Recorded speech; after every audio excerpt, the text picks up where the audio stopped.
Operation shield के तहत 5 राज्यों और एक केंद्र शासित प्रदेश में मॉक ड्रिल और ब्लैकआउट एक्सरसाइज। राजस्थान, पंजाब, जम्मू कश्मीर, हरियाणा, गुजरात और चंडीगढ़ में हुई ड्रिल। मॉक ड्रिल के दौरान सायरन बजा करके लोगों को चेतावनी दी गई है। ब्लैकआउट का भी अभ्यास किया गया। श्रीनगर के अमर सिंह कॉलोनी में हुई ड्रिल। बिल्डिंग में आग लगने के दौरान राहत बचाव का अभ्यास।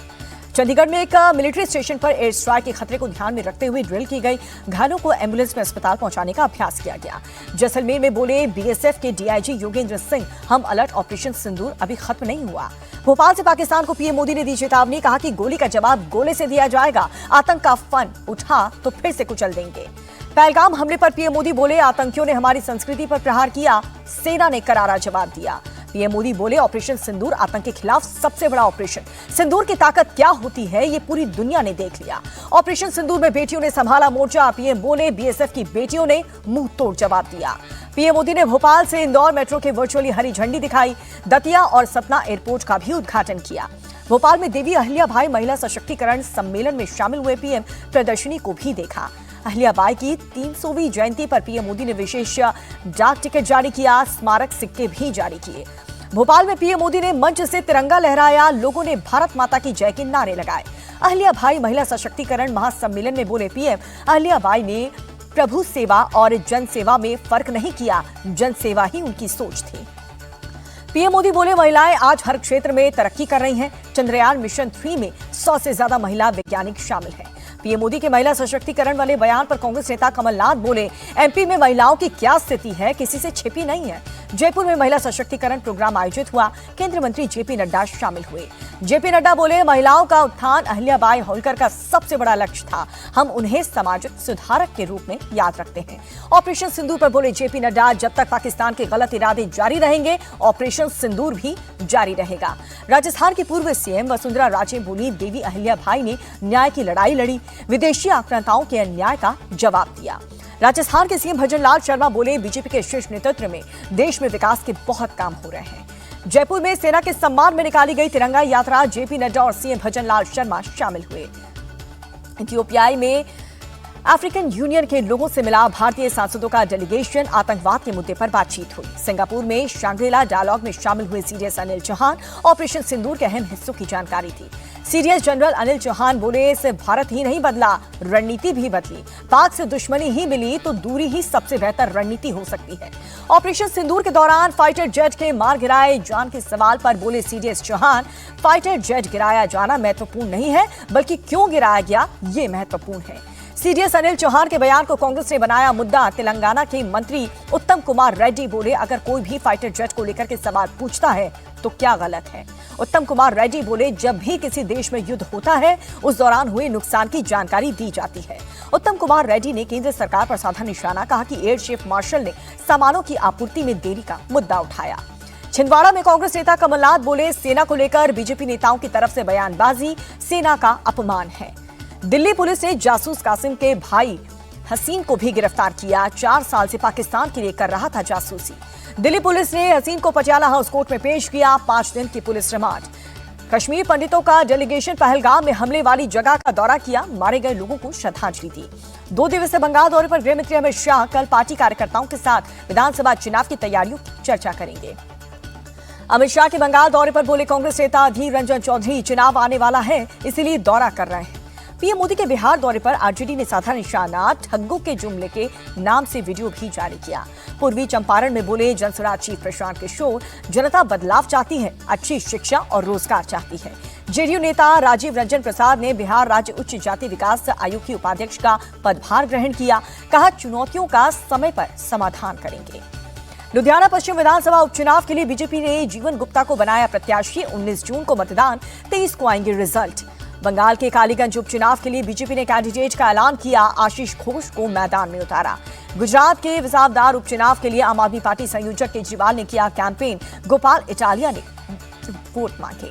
केंद्रीय कृषि मंत्री शिवराज सिंह चौहान बोले, अब दिल्ली में बैठ करके रिसर्च नहीं होगा, कृषि वैज्ञानिक गांव में किसानों से मुलाकात करेंगे।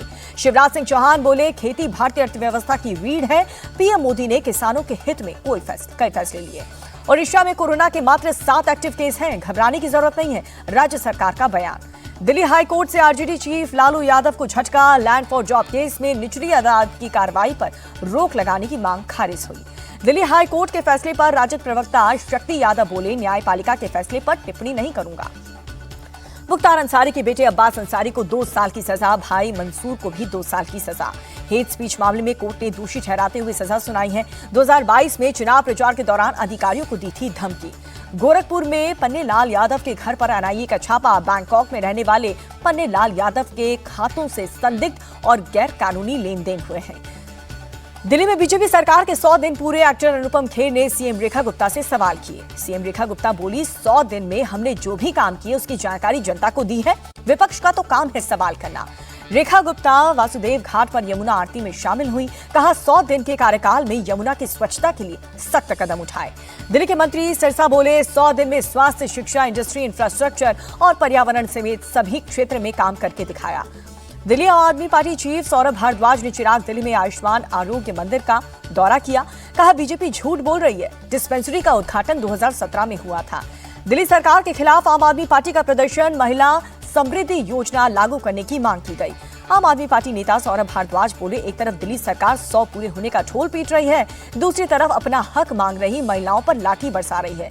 दिल्ली की सीएम रेखा गुप्ता ने शालीमार बाग के लायंस ब्लड सेंटर में एफ्रोसिस मशीन का उद्घाटन किया। राजीव कृष्ण होंगे उत्तर प्रदेश के नए डीजीपी। 1991 बैच के आईपीएस अधिकारी हैं। सीजीआई गवाई ने इलाहाबाद हाई कोर्ट के नए चैम्बर और मल्टी लेवल पार्किंग का उद्घाटन किया। सीएम योगी प्रोग्राम में शामिल हुए। सीजीआई बीआर गवाई बोले, जब भी देश पर संकट आया, देश एकजुट रहा, इसका श्रेय संविधान को जाता है। अंकिता भंडारी मर्डर केस पर बोले, उत्तराखंड के डीजीपी, हत्या के 24 घंटे के भीतर तीनों आरोपियों को पकड़ लिया गया। रांची के कांके में रिम्स 2 के लिए प्रस्तावित जमीन का झारखंड बीजेपी चीफ मरांडी ने किया निरीक्षण। कहा कि अस्पताल बंजर जमीन पर बनना चाहिए, सरकार खेती वाली जमीन पर छोड़ दे। सिलीगुड़ी में बोले, बीजेपी विधायक शंकर घोष, शिक्षकों के साथ ममता सरकार अच्छा व्यवहार नहीं कर रही। बंगाल कांग्रेस चीफ शुभांकर सरकार बोले, बीजेपी और टीएमसी दोनों एक ही हैं। 26,000 शिक्षकों की नौकरी गई, इसके लिए कौन जिम्मेदार। विश्व तंबाकू निषेध दिवस पर श्रीनगर में वॉकथॉन का आयोजन हुआ। तंबाकू के हानिकारक प्रभावों को लोगों से शेयर किया। खीर भवानी मेले में को लेकर के बोले, कश्मीर के आईजीपी, सुरक्षा के पुख्ता इंतजाम होंगे, ट्रैफिक एडवाइजरी भी जारी होगी। पटना के बोरिंग रोड फायरिंग मामले में पुलिस का एक्शन देखने को मिला। 2 आरोपियों को पकड़ा, 2 ने किया सरेंडर। गाजियाबाद में महिला पुलिसकर्मी और वकील के बीच बहस हुई। पब्लिक प्लेस पर सिगरेट पीने को लेकर के विवाद हुआ। नोएडा के सेक्टर 126 में ड्रग पैडलर अरेस्ट। भारी मात्रा में ड्रग, करीब 4 लाख कैश और एक मर्सिडीज कार बरामद। यूपी के हरदोई में दर्दनाक सड़क हादसा हुआ। तेज रफ्तार कार डिसबैलेंस होकर के खाई में गिरी, 5 की मौत, 6 घायल। पंजाब के कपूरथला में बदमाशों के हौसले बुलंद है। 3 लुटेरे एचडीएफसी बैंक में गन पॉइंट पर 40 लाख रुपए लूट करके फरार हो गए। मुंबई के बोरीवली में 21 मंजिला इमारत में कार पार्किंग लिफ्ट गिरी, 1 शख्स की मौत, 1 जख्मी। महाराष्ट्र के यवतमाल में पुलिस को मिली बड़ी सफलता। लॉरेंस गैंग के गैंगस्टर भूपेंद्र सिंह को पकड़ लिया। 2023 में बाड़मेर में हत्या करके फरार था। मुंबई पुलिस ने नकली नोट के रैकेट का खुलासा किया। 2 लोग अरेस्ट कर लिए गए। 23 लाख के नकली नोट, लैपटॉप, प्रिंटर समेत कई उपकरण भी जब्त। भुवनेश्वर में सरकारी इंजीनियर के घर पर लगातार दूसरे दिन छापेमारी। विजिलेंस की रेड में 7 करोड़ की संपत्ति मिली। अब तक 2.5 करोड़ कैश जब्त कर लिया गया। कर्नाटक के कलबुर्गी में लोकायुक्त की छापेमारी। पीडब्ल्यूडी विभाग के इंजीनियर अमीन मुख्तार के ठिकानों पर रेड। गुजरात के जामनगर से नगर निगम को 331 मकानों को तोड़ा है। सड़क चौड़ीकरण के लिए हो रही है कार्रवाई। इंदौर में C21 मॉल के पीछे बने अवैध निर्माण को ब्लास्ट करके तोड़ा गया। ब्लास्ट से पहले इलाके को खाली करवाया गया। उत्तराखंड के सीएम धामी ने मानसून की तैयारियों को लेकर के बैठक की। कहा कि आपदा को हम रोक नहीं सकते, लेकिन उसके प्रभाव को कम कर सकते हैं। दिल्ली एनसीआर में बदला मौसम का मिजाज। कई जगहों पर धूल भरी आंधी चली, कई जगहों पर हुई बारिश। जम्मू कश्मीर के पुंछ में बर्फबारी। मुगल रोड पर बर्फ की सफेद चादर बिछी। जम्मू कश्मीर के श्रीनगर में कई हिस्सों में भारी बारिश, तापमान में आई भारी गिरावट। रामबन में भारी बारिश के साथ ओले भी गिरे, तापमान में गिरावट से ठंड बढ़ी। असम के गुवाहाटी में भारी बारिश से बिगड़े हालात, कई इलाकों जलमग्न हो गए। गुवाहाटी में बाढ़ में फंसे लोगों को एसडीआरएफ ने किया रेस्क्यू। पिछले कई दिनों से हो रही है बारिश।